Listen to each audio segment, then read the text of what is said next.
Many agents online claim that Airbnb can generate a 10% rental return. But is this really true? Our company has been in the Airbnb business since last year. In addition to our own business, we also have exchanges with other industry peers. The question is whether Airbnb really offers a 10% return or if it's just a marketing gimmick. And more importantly, is Airbnb really such a profitable venture? Is it guaranteed to make money and never lose? The answer is no. We've seen many examples where Airbnb hosts are actually losing money. In this episode, we'll share why some people lose money when doing Airbnb. Hi everyone, welcome back to my YouTube channel. This is Invest with Alison, sharing some stories about Australian life, financial management, and real estate investment. I'm an Australian lawyer and accountant and a licensed real estate agent across different states in Australia.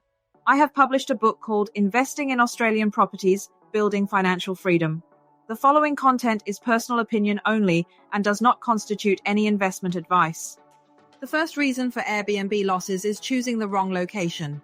Not every property or area is suited for short-term rentals.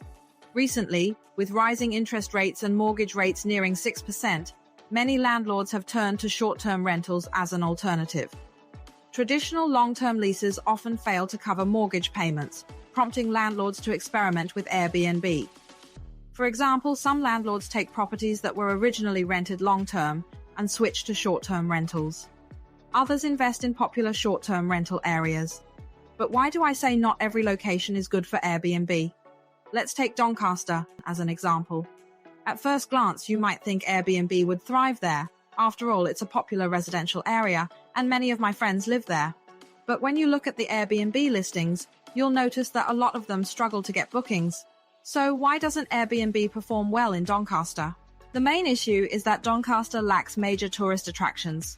Most people booking Airbnbs in Doncaster are visiting family or friends in the area. If you don't have a personal connection there, it's unlikely you'd choose Doncaster for your stay. In Melbourne, short-term rentals tend to perform much better in places like South Bank or the city centre, where the action is. Now, if a location doesn't have many tourist attractions, how can you maximize your rental income? Traditional long-term leases might not be as lucrative, but renting out individual rooms could be a smarter option. For example, you might earn $273.50 per room weekly. With 4 rooms, that's up to $1,000 a week. Compare that to Doncaster's median rent for houses, which is around $780 per week. It's clear which option generates more income. As an investor, it's crucial to think carefully about your rental strategy. Should you rent out by the room, focus on short-term stays, or stick with a long-term lease? The wrong choice could leave you with a much lower rental yield than expected. So always analyze the location and demand before deciding on your approach. Another common reason for losing money on Airbnb is failing to screen guests carefully. We've all heard those horror stories: properties damaged, furniture stolen, and owners left with financial losses. While these incidents can happen on Airbnb, they're not exclusive to short-term rentals.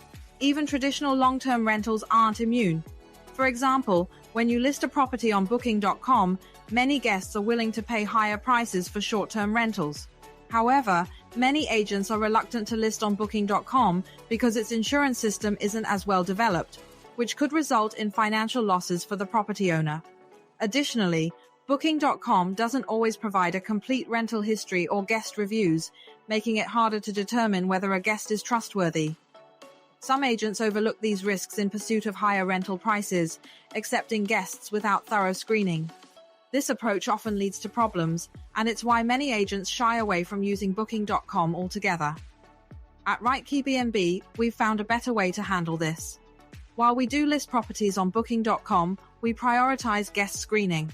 Our process includes verifying identities through our system and checking personal details, including criminal records, to ensure the safety of our properties. So far, we've had no issues with properties, furniture, or the overall condition of the houses from our bookings on booking.com. On one occasion, we had a suspicious guest and decided to cancel the booking before they checked in. By taking these extra steps, we protect both our properties and our clients' investments, proving that careful guest screening is essential for a successful Airbnb business. Therefore, we will invoke the highest and most stringent standards to screen guests to ensure that even there is a 1% risk that we have to eliminate. The third reason some hosts lose money on Airbnb is failing to fully utilize the property to maximize earnings. It's common knowledge that an empty listing generates no income, yet fixed costs like mortgage interest or rent remain constant. That's why minimizing vacancy rates is crucial. This means that pricing can't be static. We need to adjust our prices weekly, daily, or even hourly based on market conditions and competitor pricing. Normally, many agencies will allocate staff to manage this, but at rightkeyinvestment, we have a sophisticated software embedded that allows us to monitor prices anytime and anywhere. For example, if there's a special event like the Australian Open in January, our system can automatically adjust prices upwards. However, no matter how high we set the price, it depends on what competitors in the same building or neighborhood are charging. Our system is crucial because it helps us monitor competitors' prices in real time and adjust accordingly. Another common pitfall is hiring an average property management agency for your Airbnb. At first glance, many people think all Airbnb agencies are alike. They list properties, handle furnishing, and host guests. But the reality is quite different. A key differentiator is backlink promotion. This means that if you post your Airbnb listing link on social media platforms like Facebook, Instagram, Redbook, or YouTube, you can drive more traffic to your listing. At rightkeyinvestment, we regularly promote our clients' listings online to generate more backlinks, which in turn boosts our Airbnb ranking. Additionally, the level of service from Airbnb management agencies varies widely. For example, a Hong Kong client of ours purchased an apartment in Melbourne and hired an agency to manage their Airbnb. However, the agency's monthly rental report was unclear and hard to understand. It took me an hour to figure out what it meant. Many agencies don't pay attention to the basics, which is why the quality of Airbnb management services can differ so much. The level of service you get from an Airbnb agency can greatly affect your rental success. If you're interested in managing Airbnb or want to learn more about investing, feel free to join our Facebook group, where we discuss strategies and share insights. If you have any questions or would like a one-on-one consultation, you can contact me via WeChat, WhatsApp, email, or book an appointment on my website at investwithalison.com. Thank you for your time, and I look forward to speaking with you soon.